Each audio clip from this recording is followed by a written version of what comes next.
ಕಾಂಗ್ರೆಸ್ ನೆಲಸಮ ವಿಚಾರ ಅಂದ್ರೆ ಕೋಗಿಲು ಲೇಔಟ್ ನಲ್ಲಿ ನೆಲಸಮ ಮಾಡ್ತೋ ಆ ವಿಚಾರಕ್ಕೆ ಸಂಬಂಧಪಟ್ಟ ಹಾಗೆ ಮಾಜಿ ಕೇಂದ್ರ ಸಚಿವ ಸಿಎಂ ಇಬ್ರಾಹಿಂ ಕೆಂಡ ಕಾರಿದ್ದಾರೆ.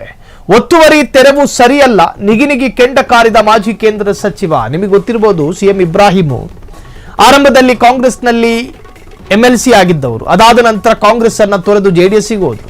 ಅವರು ಹೇಳಿರೋ ಸ್ಟೇಟ್ಮೆಂಟ್ ಹೇಳ್ಬಿಡ್ತೀನಿ. ಒತ್ತುವರಿ ತೆರವು ಸರಿಯಲ್ಲ, ನಿಗಿ ಕೆಂಡ ಕಾರಿದ ಸಿಎಂ ಇಬ್ರಾಹಿಂ, ನನ್ನ ಸಮುದಾಯ ಕಾಂಗ್ರೆಸ್ ಪಕ್ಷಕ್ಕೆ ಸರಿಯಾದ ಪಾಠ ಕಲಿಸುತ್ತೆ. ಮುನ್ಸೂಚನೆ ಕೊಡದೆ ತೆರವು ಮಾಡಿದ್ದೀರಾ ಎಂದು ಸಿಎಂ ಇಬ್ರಾಹಿಂ ಆಕ್ರೋಶ ವ್ಯಕ್ತಪಡಿಸಿದ್ದಾರೆ.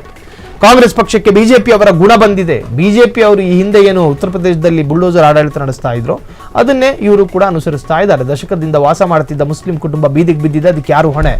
ಅವರಿಗೆ ಪರ್ಯಾಯ ವ್ಯವಸ್ಥೆ ಮಾಡದಿದ್ರೆ ಹೋರಾಟ ಗ್ಯಾರಂಟಿ.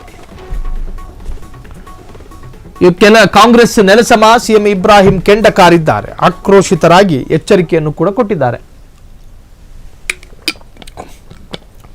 ಕೋಗಿಲು ಏನು ಕಾಂಗ್ರೆಸ್ ಆಡಳಿತದಲ್ಲಿ ನೆಲಸಮ ನಡೆಯಿತೋ ಆ ವಿಚಾರಕ್ಕೆ ಸಂಬಂಧಪಟ್ಟ ಹಾಗೆ ಕಾಂಗ್ರೆಸ್ಸಿನ MLC ಆಗಿದ್ದವರು, JDSನ ರಾಜ್ಯ ಅಧ್ಯಕ್ಷರಾಗಿದ್ದವರು, ಈಗ ಹೊಸ ಪಕ್ಷದ ಸ್ಥಾಪಕ ಅಧ್ಯಕ್ಷರಾಗಿರುವ ಸಿಎಂ ಇಬ್ರಾಹಿಂ ಆಕ್ರೋಶವನ್ನು ವ್ಯಕ್ತಪಡಿಸಿದ್ದಾರೆ.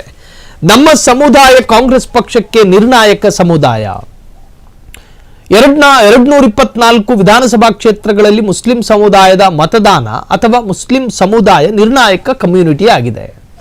ಹಾಗಿದ್ದಂತಹ ಸಂದರ್ಭದಲ್ಲಿ ನಿಮ್ಮ ಅಧಿಕಾರಕ್ಕೋಸ್ಕರ ಆ ಕಮ್ಯುನಿಟಿಯನ್ನು ಬಳಸಿಕೊಳ್ತೀರಿ.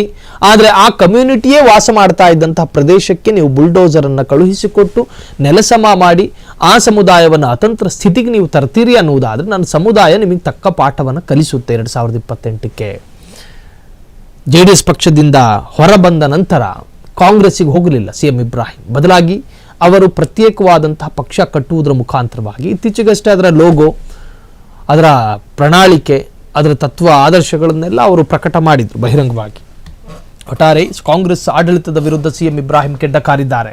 ಕಾಂಗ್ರೆಸ್ ನೆಲಸಮ ಸಿಎಂ ಇಬ್ರಾಹಿಂ ಕೆಂಡ, ಒತ್ತುವರಿ ತೆರವು ಸರಿಯಲ್ಲ, ನಿಗಿ ಕೆಂಡ ಕಾರಿದ ಮಾಜಿ ಸಿಎಂ ಕೇಂದ್ರ ಸಚಿವ ಸಿಎಂ ಇಬ್ರಾಹಿಂ, ನನ್ನ ಸಮುದಾಯ ಕಾಂಗ್ರೆಸ್ ಪಕ್ಷಕ್ಕೆ ಸರಿಯಾದ ಪಾಠ ಕಲಿಸುತ್ತೆ. ಮುನ್ಸೂಚನೆ ಕೊಡದಲೇ ತೆರವು ಮಾಡಿದ್ದೀರಿ ಎಂದ ಸಿಎಂ ಇಬ್ರಾಹಿಂ, ಕಾಂಗ್ರೆಸ್ ಪಕ್ಷಕ್ಕೆ ಬಿಜೆಪಿಯವರ ಗುಣ ಬಂದಿದೆ.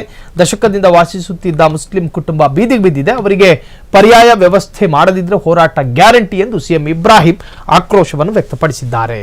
ಕ್ಷಣ ಕ್ಷಣದ ಸುದ್ದಿಗಳಿಗಾಗಿ ಫ್ರೀಡಂ ಟಿವಿ ಸಬ್ಸ್ಕ್ರೈಬ್ ಮಾಡಿ, ಲೈಕ್ ಮಾಡಿ ಹಾಗೂ ಫಾಲೋ ಮಾಡಿ. ಹೊಸ ಸುದ್ದಿಗಳ ನೋಟಿಫಿಕೇಶನ್ಗಾಗಿ ಬೆಲ್ ಐಕಾನ್ ಮೇಲೆ ಕ್ಲಿಕ್ ಮಾಡಿ.